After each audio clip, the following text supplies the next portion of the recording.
শুয়ে থেকে হয় কাঁদেন তিনি উম্মতের মায়ায়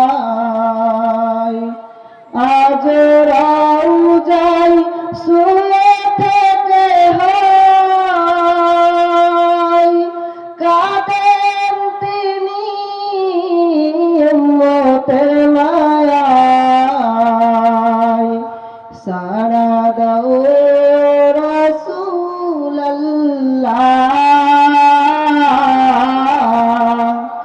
ডাকিয়া ধম তোমারে আমি কেঁদে কেঁদে হই গো সারা ধন্য করো আমারে নূরে উজ্জ্বল চেহারা তোমার দেখিলে হারাম দোজখের নাম নূরে উজ্জ্বল চেহারা তোমার দেখিলে হারাম দোজখের নাম তুমি কবে দিবে মোলাকাত পাঠিয়ে দিলাম তিয়রে আমি কেঁদে কেঁদে হই গো সারা ধন্য করো আমারে আমি সহিতে পারি না বিরহ জ্বালা ধন্য করো আমারে ডেকে লাও রাসূলুল্লাহ রওজা পাকের কিনারে আমি কেঁদে কেঁদে হই গো সারা ধন্য করো আমারে। আসসালামু আলাইকুম ওয়া রাহমাতুল্লাহি ওয়া বারাকাতুহু। আসসালামু আলাইকুম ওয়া রাহমাতুল্লাহি ওয়া বারাকাতুহু। আপনারা কেমন আছেন? আমরা সকলে কোরআনকে ভালোবাসি, তাই তো? কে কে কোরআনকে ভালোবাসেন না আগে হাত তুলে বলুন। কোরআনকে ভালোবাসেন না? আর কোরআনকে যারা ভালোবাসেন একটু আগে আসুন, সামনে আগিয়ে আসুন, আগিয়ে আসুন। সকলে যুবক ভাইদেরকে বলবো, যুবকরা হচ্ছে আমাদের দেশের সম্পদ। আগিয়ে আসি ভাই, যুবক ভাই আগিয়ে আসে। আমিও যুবক, তোমরাও যুবক, সামনে আগিয়ে আসো। এই বাম সাইডের জায়গাটা পূরণ করো, বাম সাইডের জায়গাটা পূরণ করো। আপনারা বাচ্চারা একটু সামনে আগিয়ে আসুন। আপনি দেখছেন, আপনারা ভাবছেন যে ছেলেটা ছোট ছেলে না। আমার এই বয়সে আমি এপার বাংলা ওপার বাংলা দুই বাংলায় বিভিন্ন জায়গায় মাহফিল করছি। গোটা বাংলাদেশ সব জায়গা চিনি। কক্সবাজার থেকে নিয়ে, চট্টগ্রাম থেকে নিয়ে আমার জাহাঙ্গীর ভাই আমার সঙ্গে গিয়েছে। বিভিন্ন জায়গায় মাহফিল আছে। এই বাংলাদেশ থেকে মাহফিল করে 5 তারিখে এসেছে। তো আপনারা সামনে একটু আগিয়ে আসুন। ওয়াজ হবে, ওয়াজ হবে না, সুর হবে না, ওয়াজ হবে। আসেন তো সামনে আগিয়ে আসুন, সামনে আগিয়ে আসুন, কষ্ট করেন। আর যিনারা রাস্তায় ঘোরাফেরা করছেন একটু আগিয়ে আসুন। কেননা আমি আলোচনা করেছি 10,000, 20,000, 50,000 মানুষকে নিয়ে, লাখ লাখ মানুষকে নিয়ে, লাখ লাখ মানুষের সামনে আলোচনা করেছি। আর আপনারা অল্প কটা মানুষ করেছো, ক্যামেরা অল্প কটা মানুষের সামনে আলোচনা করে শান্তি পাওয়া যাবে না। বক্তার আলোচনা সেই সময় ফুটে ওঠে যে কোন শ্রোতা বেশি থাকে। এই সাউন্ড ক্লিয়ার করেন, একবারে কি কমিয়ে দেন, হালকা করে দেন। আপনারা একটু সামনে আগিয়ে আসুন। আর আপনাদের সব থেকে পরিচিত বক্তা এখন বর্তমান সময়ে ভাইরাল বক্তা বললেই চলে, মৌলানা আজিজুল হক সাহেব। তিনি পশ্চিম বাংলা নয়, ঝাড়খণ্ড, বিহার, হায়দ্রাবাদ থেকে নিয়ে উড়িষ্যা, বাংলাদেশ বিভিন্ন জায়গায় মাহফিল করছেন, আমাদের থেকে সিনিয়র বক্তা, আমরা জুনিয়র ওনাদের কাছে। তারপরেও আল্লাহ তাআলা আপনাদের দোয়ার বরকতে বিভিন্ন জায়গায় মাহফিল করিয়ে নিচ্ছেন, তাই করতে পারছি। তো আপনারা যদি একটু ভালোবাসা দিয়ে একটু সামনে আগিয়ে আসেন তাহলে আমি খুশি হব। যদি আপনারা আমার কথা না শুনেন তাহলে আমার মনটা বড্ড খারাপ হয়ে যাবে। একটু যুবক ভাই একটু আগিয়ে আসি। এখানে বসলে যে ফাঁকা জায়গাগুলো আছে এখানে শয়তান এসে বসবে। আপনারা কি চান যে আপনাদের পাশে এসে শয়তান বসুক? কেউ কেউ চান বলুন? কেউ চাই না। তাহলে একটু আগিয়ে আসি। আর যুবক ভাই যিনারা রাস্তাঘাটে ঘোরাফেরা করছেন সকলে চলে আসি। আলহামদুলিল্লাহ আলহামদুলিল্লাহ নাহমাদুহু ওয়া নাস্তাঈনুহু ওয়া নাস্তাগফিরুহু ওয়া নু'মিনু বিহি ওয়া নাতাওয়াক্কালু আলাইহি ওয়া না'উযু বিল্লাহি মিন শুরুরি আনফুসিনা ওয়া মিন সাইয়্যাতি আ'মালিনা من يهده الله فلا مضل له ومن يضلله فلا هادي له ونشهد أن لا إله إلا الله وحده لا شريك له ونشهد أن محمدا عبده ورسوله وداعيا إلى الله بإذنه وسراجا منيرا إن الله وملائكته يصلون على النبي يا أيها الذين آمنوا صلوا عليه وسلموا تسليما شغل درود إبراهيم পড়ে একবার اللهم صل على محمد وعلى آل محمد كما صليت على إبراهيم وعلى آل إبراهيم إنك حميد مجيد اللهم بارك على محمد وعلى آل محمد كما باركت على إبراهيم وعلى آل إبراهيم إنك حميد مجيد أعوذ بالله من الشيطان الرجيم بسم الله الرحمن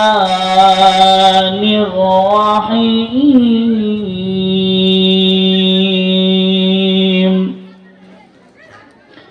قل لو كان البحر مدادا لكلمات ربي لنفد البحر قبل أن تنفد كلمات ربي ولو جئنا بمثله مددا القرآن وقال تعالى في موضع آخر شهر رمضان الذي أنزل فيه القرآن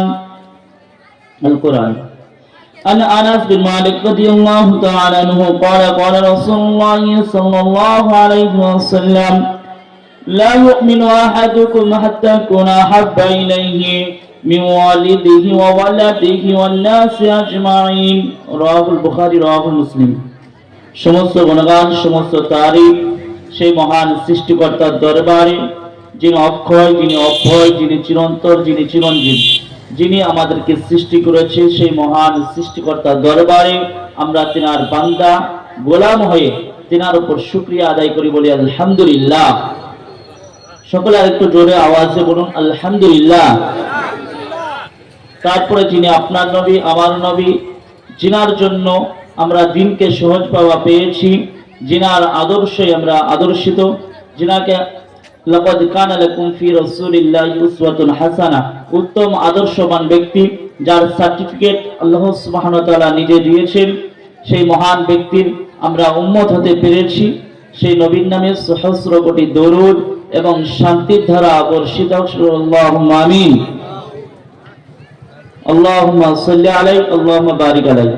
বাংলা ভাইরা, যখন আমরা নবীর নাম শুনবো আমরা উম্মত হিসাবে আমাদের উচিত হচ্ছে সাল্লাল্লাহু আলাইহি ওয়াসাল্লাম পড়া।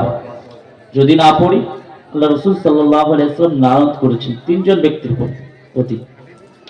যে ব্যক্তি জীবিত অবস্থায় বাবা মা পেল, সেই বাবা মার খিদমত করলো না, সেই ব্যক্তি ধ্বংস হোক দুনিয়াতে। আল্লাহ তাআলার রাসূল বদদুয়া করেছেন। জিবরাইল আলাইহিস সালাম এক সময় রাসূল সাল্লাল্লাহু আলাইহি ওয়াসাল্লাম জুম্মার খুতবা যে মেম্বারটা আমরা বলি না, ওই মেম্বারের উপর রাসূল সাল্লাল্লাহু আলাইহি ওয়াসাল্লাম দাঁড়িয়ে খুতবা দেবেন। এমত অবস্থায় জিবরাইল ফেরেশতা এসে রাসূল সাল্লাল্লাহু আলাইহি ওয়াসাল্লামকে সালাম দিলেন, আসসালামু আলাইকুম ইয়া রাসূলুল্লাহ। জিবরাইলকে উত্তর দিলেন, ওয়া আলাইকুম সালাম ইয়া জিবরাইল। জিজ্ঞাসা করলেন যে কিসের জন্য এসেছো? রাসূল সাল্লাল্লাহু আলাইহি ওয়াসাল্লামকে বললেন জিবরাইল যে ইয়া রাসূলুল্লাহ ইয়া হাবিবাল্লাহ, আপনার কাছে এসেছে তিনটি সুসংবাদ নিয়ে। কি সংবাদ? সুসংবাদ।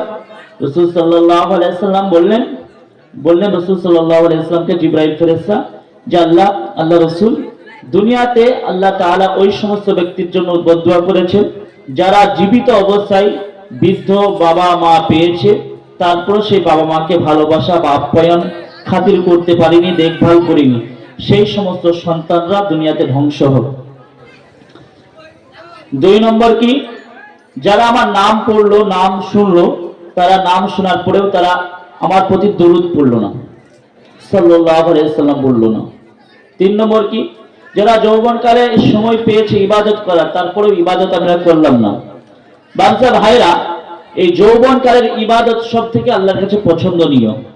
আজকে যুবক ভাই, একটা যুবক যদি এই গ্রামের যুবকরাই পারে সমাজকে উন্নতি করতে, সমাজকে পরিবর্তন করতে, এই যে আমাদের এখানকার আপনাদের 4 জন হাফেজ সাহেব নিয়ে এই যে মাহফিলের উদ্যোগ নিয়েছে, এখানে যে আলোচনাগুলো আপনারা ধীরে স্থির ভাবে শ্রবণ করবেন, এই আলোচনার মাধ্যমে আপনারা যদি নিয়ত করেন যে আমরা আমাদের জীবনকে উন্নতি করতে চাই, সাকসেসফুল হতে চাই, দুনিয়া এবং আখিরাতে আমরা ভালো হতে চাই, মানুষের কাছে সুনাম হতে চাই, একজন ভালো আদর্শবান ব্যক্তি হতে চাই, তাহলে আপনাকে কোরআন এবং হাদিসকে ফলো করতে হবে। আর কোরআন হাদিসকে ফলো করতে হলে আল্লাহ এবং রাসূলকে মানতে হবে। বাচ্চা ভাইরা, আজকে এই মাহফিলের যোগ্যপূর্ণ সভাপতি মহাশয় উপস্থিত আছেন, উলামায়ে কেরাম আমার সামনে উপস্থিত আছেন, দিনদার আল্লাহওয়ালা পরেজগার মুত্তাকিন ইমানদার বাচ্চা ভাইরা, তরুণ যুবক ভাইরা, বয়োজ্যেষ্ঠ বয়কনিষ্ঠ বাচ্চা ভাইরা, পর্দার আড়ালে উপস্থিত আছেন, আলোচনা শ্রবণ করছেন মা ও বোনেরা, খালেরা, সকলকে আমার অন্তরস্থল থেকে সালাম, শ্রদ্ধা, ভালোবাসা জানাই। আসসালামু আলাইকুম ওয়া রাহমাতুল্লাহ। একটু জোরে দেওয়া যাবে না সালামের উত্তর? আসসালামু আলাইকুম ওয়া রাহমাতুল্লাহ। আরো আওয়াজ দেন। বাংলাদেশে আলোচনা করলে বক্তাদের ভালো লাগে, দেখবেন বাংলাদেশের বক্তাদের আলোচনা শ্রবণ করবেন, বক্তারা আলোচনার সঙ্গে সঙ্গে বক্তাদের সঙ্গে কথা বলে, আর আমাদের ভারতের শ্রোতারা ঘুমিয়ে থাকে। আপনারা এমন ভাবে সালামের উত্তর দিচ্ছেন, আপনারা মনে হয় বহরমপুর মেডিকেল হসপিটালে ভর্তি ছিলেন, আজকে সকালবেলায় ছাড়া হয়েছে, আপনাদের কথাবার্তার আওয়াজে পাওয়া যাচ্ছে। আপনারা কি আমার ভাষা বুঝতে পারছেন? সাউন্ড ক্লিয়ার করে নেবেন। তারপরে গ্যাচ গ্যাচ করছে, আর মাইক ভালো না থাকলে ভালো লাগবে না আওয়াজ করতে। তো যুবক ভাইদেরকে বলবো, যুবক ভাইরা আমাদের দেশের সম্পদ, আর যুবকরা যদি শেরমা তৈরি না হয়, আর যুবকদেরকে সেই শিক্ষা আমরা যদি না দিতে পারি, তাহলে আমাদের সমাজ পরিবর্তন হবে না। আসল কথা হচ্ছে এই ইসলাম ধর্মটাকে আগিয়ে নিয়ে এসেছে যৌবনকালে যে সমস্ত সাহাবীরা ইসলাম ধর্ম গ্রহণ করেছে। আমার কথা হচ্ছে আপনাদের সামনে 1-1.5 ঘন্টা যেটাই আলোচনা করব, আপনি যেন আমার এই আলোচনার মধ্যে কিছু একটা শিক্ষা নিয়ে যেতে পারেন, আলোচনার মধ্যে যেন খুলুসিয়াত থাকে। বিষয় হচ্ছে এই যৌবনকালের ইবাদত আল্লাহর কাছে সব থেকে পছন্দনীয় কিসের জন্য? এই যৌবনকালের ইবাদত এই জন্য আল্লাহ সুবহানাহু ওয়া তাআলা বান্দার পছন্দ করেন। এই যৌবনকালটা যুবকদের জন্য খুব কষ্ট একটা জায়গা। এই যৌবনকালটাকে যদি সে হেফাজত করতে পারে, সেই ব্যক্তি কাল কিয়ামতের মাঠে আল্লাহ তাআলা যখন প্রতিটা মানুষ আফসোস ইয়া নাফসি করে বেড়াবে, যখন একটা নেকির জন্য ছোটাছুটি করবে, সেই সময় আল্লাহ সুবহানাহু ওয়া তাআলা যে সমস্ত যুবকরা যৌবনকালে ইবাদত করবে, তাদের জন্য আল্লাহ সুবহানাহু ওয়া তাআলার আরশের ছায়া দান করবে। আল্লাহ যে আরশ আছে, সে আরশের ছায়া দান করবে। আচ্ছা বলুন আপনারা, যে আল্লাহর কাছে, আল্লাহ যদি আপনাকে ভালোবাসে, আল্লাহ সুবহানাহু ওয়া তাআলা যদি আপনাকে আরশের ছায়া দান করে, আপনার কোনো জিনিস পাওয়ার দরকার আছে? আল্লাহ যদি আপনাকে ভালোবাসে, আল্লাহর কাছে যদি আপনি পেয়ে যান সবকিছু। তো এই যুবক ভাইদেরকে বলবো, এই যৌবন কালটা ফ্রি ফায়ার, পাবজি, মোবাইলের দিকে অতিক্রম না করে মোবাইল চালাও, ভালো কাজ শুনো, ওয়াজ শুনো, কোরআন তেলাওয়াত, গজল, সঙ্গীত, ইসলামিক অনেক সুন্দর সুন্দর জিনিস আছে, এই জিনিসগুলো শোনা লাগবে, যেহেতু দুনিয়া এবং আখিরাতে সাকসেসফুল হতে চাইলে। আর যদি কোনো ব্যক্তি ইসলামকে আঁকড়িয়ে ধরতে পারে, ইসলামের আইন কানুন মেনে চলতে পারে, তার জন্য সে দুনিয়াতে এবং আখিরাতে সাকসেসফুল কেমন হবে? আল্লাহ তাআলা তাকে তুইজ্জু মান তাশা ওয়া তুযিল্লু মান তাশা, পবিত্র কালাম পাকের মধ্যে এসেছে সূরা আল ইমরানের মধ্যে। আল্লাহ তাআলা যদি কোনো বান্দা হয়ে যায়, মানে আল্লাহ পাক আল্লাহ তাআলা ওই বান্দার হয়ে যায়, মানে আল্লাহ পাক আল্লাহ তাআলা বলেন, ও আমার বান্দা বান্দিরা, তোমরা আমাকে একবার আল্লাহ বলে রেখেছো, আমি আল্লাহ পাক আল্লাহ তাআলা তোমার পিছনকার 10টি গুনাহ মাফ করে দিলাম। তোমার ওই আল্লাহ বলে রাখার জন্য তোমার আমল নামায় 10টি নেকি দান করলাম এবং তোমাকে 10টি সওয়াব দান করলাম, তোমার বাড়িতে 10টি রহমত বর্ষণ হলো। আচ্ছা মুসলমান, হতভাগা মুসলমান, আজকে আমরা ইসলাম ধর্ম গ্রহণ করার পরেও আমরা বুঝতে পারি না, আল্লাহকে আমরা চিনতে পারি না। এর থেকে হতভাগা কি হতে পারে? সামনে রমজান মাস আসছে, এই রমজানের কি ইবাদত করতে হবে সেগুলোকে নিয়ে কিছু আলোচনা আপনাদের সামনে পেশ করব। বাচ্চা ভাইরা আমার, আল্লাহ পাক আল্লাহ তাআলা পবিত্র কালাম পাকের মধ্যে বলেন, ওমা উতিতু মিনাল ইলমি ওমা উতিতু মিন শাইইন ইল্লা কলিলা। আমার আল্লাহ পাক আল্লাহ তাআলা বলেন, ও আমার বান্দা বান্দিরা, দুনিয়াকে এত সুন্দর করে সাজিয়েছি, আলাম নাজালিল আরদা মিহাদা ওয়াল জিবালা আওতাদা ওয়া খলাকনাকুম আজওয়াজা, আমি দুনিয়া আসমান জমিনকে এত সুন্দর করে তোমাদের জন্য সৃষ্টি করেছি, তারপরেও তোমরা আমার ইবাদত করো না। জমিন এবং আসমানের দিকে তোমরা একটু চিন্তা ফিকির করে দেখো, এই জমিন এবং আসমানকে ফেরেকটি পাহাড়ের সাথে গেঁথে দিয়েছি, এই আসমান জমিনের মধ্যে কোনো লড়চড় হয় না। বাচ্চা ভাইরা, আল্লাহ পাক আল্লাহ তাআলা বললেন, ও খলাকনাকুম আজওয়াজা, আমি আল্লাহ পাক আল্লাহ তাআলা তোমাদের জন্য দুনিয়াতে জোড়া জোড়া সৃষ্টি করেছি, উভয় নারী মুআন্নাস মুজাক্কার, ছেলে এবং পুরুষ সৃষ্টি করেছি, যাতে তোমরা দুনিয়াতে বিবাহ শাদী করে সুখময় সংসার করতে পারো। ওই সংসারটাতে কোনই সুখময় হবে যখন আপনি ইসলামের আইন কানুন চলবেন, যখন আপনি নামাজ কালাম করবেন, ভালো কাজ করবেন, ভালো কর্ম করবেন। ভালো কাজকর্ম করলে আল্লাহ তাআলা আপনার সংসারের মধ্যে বরকত দান করবে। আর যদি আমরা ভালো কর্ম না করি তাহলে আমাদের সংসারের মধ্যে বরকত হবে না। আজকে বলুন, মুসলমানের সন্তানদের উপর এত এত অত্যাচার নির্যাতন করছে কিসের জন্য? আজকে কাফের বেদিনদের টার্গেট হচ্ছে দুটো জিনিসের উপর। কাফের বেদিনদের টার্গেট হচ্ছে দুটো জিনিসকে কিভাবে মেটানো যায়, ইসলাম ধর্মটাকে ধূলিসাৎ করা যায়। আচ্ছা মুসলমান যুবক ভাইদেরকে বলবো, ও আমার যুবক ভাইরা, ইসলামকে টিকে রাখতে গেলে তোমারও যদি তুমি মুসলমান ঘরের সন্তান হও, তাহলে তোমার কর্তব্য হচ্ছে এই মুহূর্তে তোমাকে দ্বীনের রাস্তায় আসতে হবে। হযরতে ওমর ফারুক, হযরতে আলী রাদিয়াল্লাহু তাআলা আনহু, হযরতে উসমান গনি, হযরতে আমির হামজা, এরা ইসলামের জন্য কত কষ্ট করেছে। হযরতে ওমর ফারুক রাদিয়াল্লাহু তাআলা আনহু, তিনি যখন ইসলাম ধর্ম গ্রহণ করেন, ইসলামের জন্য জান দিতে প্রস্তুত, রাসূল সাল্লাল্লাহু আলাইহি ওয়াসাল্লামকে বললেন, ইয়া রাসূলুল্লাহ, ইয়া হাবিবাল্লাহ, আজ থেকে আস্তে আস্তে আজান হবে না, আমি ওমর জীবনে বেঁচে থাকাকালীন আজ থেকে মদিনার বুকে, মক্কার বুকে জোরে আওয়াজ দিয়ে আজান হবে, আমরা লুকিয়ে ইসলাম ধর্ম গ্রহণ করব না। আজকে যুবক ভাই, আজকে বাচ্চা ভাইয়েরা, মা বোনেরা, আজকে আমাদের ইসলাম কত কমজোরি হয়ে গিয়েছে, আজকে আমাদের ঈমান কত কমজোরি হয়ে গিয়েছে। আজকে কাফের বেদিনরা আমাদের উপর এত টর্চার, নির্যাতন, অত্যাচার, নির্যাতন করছে কিসের জন্য? আমাদেরকে একটু স্মরণ রাখতে হবে। সর্বপ্রথম কাফের বেদিনদের টার্গেট হচ্ছে মাদ্রাসা কিভাবে বন্ধ করা যায়। 2 নম্বর তাদের টার্গেট হচ্ছে মসজিদ বন্ধ করা। মাদ্রাসা সর্বপ্রথম আপনার আসাম জেলা, আপনারা আসাম জেলার নাম শুনেছেন? আসাম জেলাতে অনেক মাদ্রাসা বন্ধ করে দিয়েছে, শুনেছেন?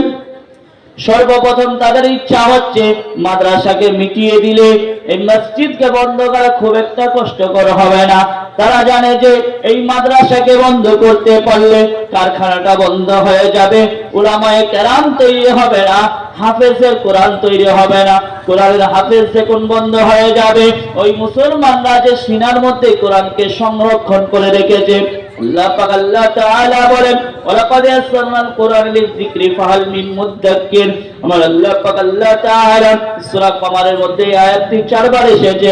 আমার আল্লাহ সুবহানাহু ওয়া তাআলা বলেন কোন বান্দা বান্দি যদি কোরআনকে সংরক্ষণ করতে চায়, কোরআনকে মুখস্থ করতে চায়, আমি আল্লাহ সুবহানাহু ওয়া তাআলা ওই বান্দা বান্দির জন্য কোরআনটাকে মুখস্থ করা সহজ করিয়ে দিব। সুবহানাল্লাহ, আরেকটু জোরে সুবহানাল্লাহ। বান্দা ভাইরা, আজকে বলুন এই কোরআনকে সংরক্ষণ করতে হবে কাদেরকে? আমাদেরকে। এই মাদ্রাসা মসজিদকে বন্ধ করতে চাই। আপনারা দেখেছেন আজকে মুসলমান ঘরের সন্তানরা যেখানে হাদিস এবং কোরআনের আলোচনা হয় সেখানে মানুষ পাওয়া যায় না, মানুষ পাওয়া গেলেও খুব কম, তুলনামূলক। যেখানে নায়ক গায়ক গায়িকা, যেখানে ডিজে গান বাজনা, যেখানে অশ্লীলতা হয় সেখানে মানুষের অভাব হয় না। বান্দা ভাইরা, আল্লাহ সুবহানাহু ওয়া তাআলা রাসূল বলেছেন যে ব্যক্তি হাদিস এবং কোরআনের আলোচনা শ্রবণ করার জন্য এবং কিছুক্ষণ সময় অতিক্রম করে, এই সময় অতিক্রম করার কারণে, বুখারী শরীফের হাদিসের নাম শুনেছেন? বুখারী শরীফ 86 হাদিসের মধ্যে একটা হাদিস। এই 86 হাদিসের মধ্যে বুখারী রিওয়ায়াতে রাসূল সাল্লাল্লাহু আলাইহি ওয়াসাল্লাম বলছেন কোন বান্দা বান্দি যদি 1 থেকে 1.5 ঘন্টা সময় অতিক্রম করে হাদিস এবং কোরআনের আলোচনা শ্রবণ করে, ওই হাদিস এবং কোরআনের আলোচনা শ্রবণ করার কারণে সে রাত্রিতে জাগরণ করে 500 রাকাত নফল নামাজ পড়ে, ওই 500 রাকাত নফল নামাজ আদায় করলে যে নেকি ও সওয়াব হতো, সেই নেকি ও সওয়াব আপনার আমলনামায় দেওয়া হবে। সুবহানাল্লাহ। তাহলে এই নেকির অধিকার আমরা হতে চাই। কে কে হতে চান বলুন তো, হাত তুলে। কে কে হতে চান? আমরা সবাই হতে চাই। আল্লাহ তাআলা আমাদেরকে সকলকে কবুল করুন। এই যে আলোচনাগুলো আপনারা শ্রবণ করবেন, এই আলোচনার মধ্যে আমাদেরকে শিক্ষা নিতে হবে। কি শিক্ষা? যে আলোচনাগুলো শ্রবণ করব, যদি আপনাদেরকে আমি সুর করে আলোচনা করি, হয়তো ঘটনা বলবো, সেখান থেকে কোনো শিক্ষা পাবেন না।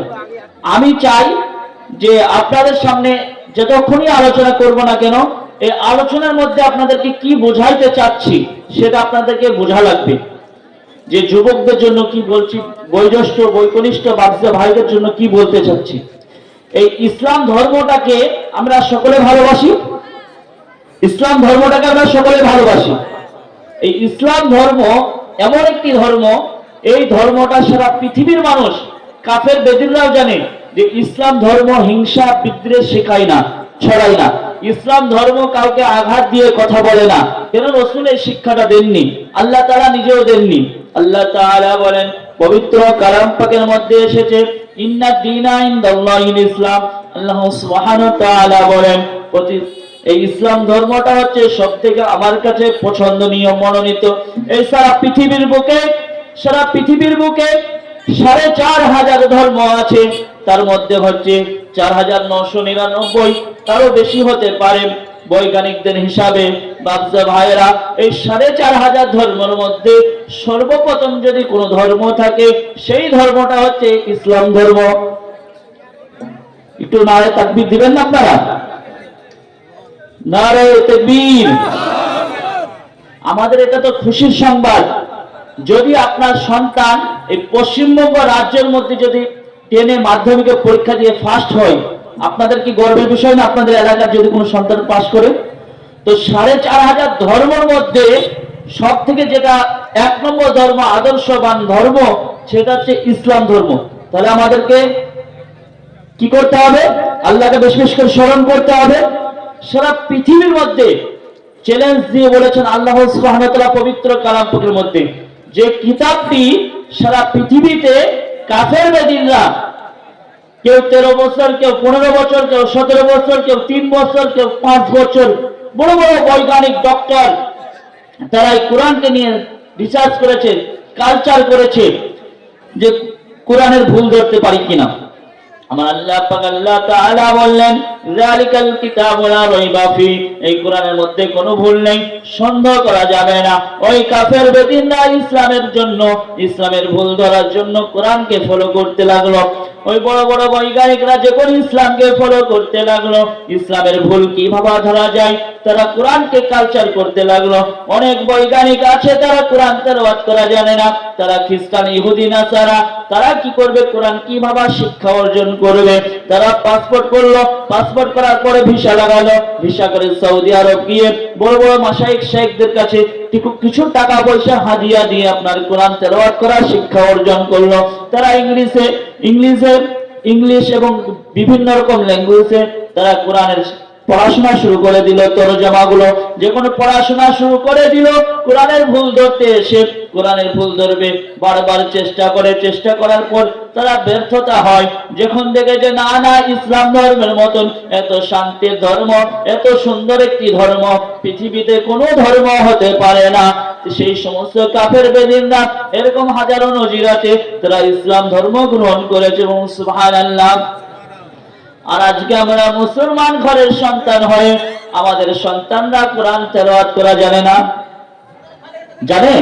জানে না। 100-র মধ্যে 98% তো মানুষ নামাজ পড়ে না, আর যে 2% পড়ে তার মধ্যে 1% হয় আর 1% হয় না। তা বলবেন হুজুর কি করে আপনি জানলেন? তো 1% মানুষের নামাজ হয় না এই কারণে যে হয়তো 40 বছর থেকে নামাজ পড়ছে, তো কোনোদিন সূরা ফাতিহা, সূরা ইখলাস, কাউসার সূরা, দুটো সূরা জানে, তো কোনোদিন ইমাম সাহেবের কাছে যায়নি।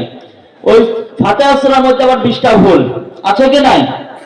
কিন্তু আমরা মুসলমান ঘরের সন্তান হওয়ার পরেও আমরা কোরআন খুলে দেখি না, বা কোরআন ইসলাম কি বলতে চাই সেগুলো আমরা শিক্ষা অর্জন করার চেষ্টা করি না। কিন্তু কাফের বেদিনরা বেদিন হওয়ার পরে, কাফের ইহুদি খ্রিস্টান হওয়ার পরেও তারা কোরআনকে এত সুন্দরভাবে তেলাওয়াত করে, এত সুন্দরভাবে কালচার করে, তারা কিন্তু কোরআনের ভুল ধরতে আসে। আর আমরা মুসলমান ঘরের সন্তান, ইসলাম ধর্ম আমাদের ধর্ম, আমরা ভালোবাসি, কিন্তু আমরা তার কর্ম করি না। এই ভালোবাসা আবু জেহেল, উতবা, সাইবা, এরা কিন্তু বিশ্বনবী সাল্লাল্লাহু আলাইহি সাল্লামকে ভালোবাসত। আবু জেহেল, উতবা, সাইবা, আবু তালেব, এরা কিন্তু রাসূল সাল্লাল্লাহু আলাইহি সাল্লামকে সব থেকে বেশি ভালোবাসত, আমার আপনার থেকেও বেশি ভালোবাসত। কেমন ভালোবাসা? তারা পিছনে বিরোধিতা করত, কিন্তু রাত্রিবেলায় যখন রাসূল সাল্লাল্লাহু আলাইহি সাল্লাম রাত্রিবেলায় ঘরের মধ্যে কোরআন তেলাওয়াত করতেন, সেই সময় কিন্তু ওই জানলার কাছে গিয়ে আপনার কোরআন তেলাওয়াত শ্রবণ করত। তাহলে নিশ্চয় তারা ভালোবাসে।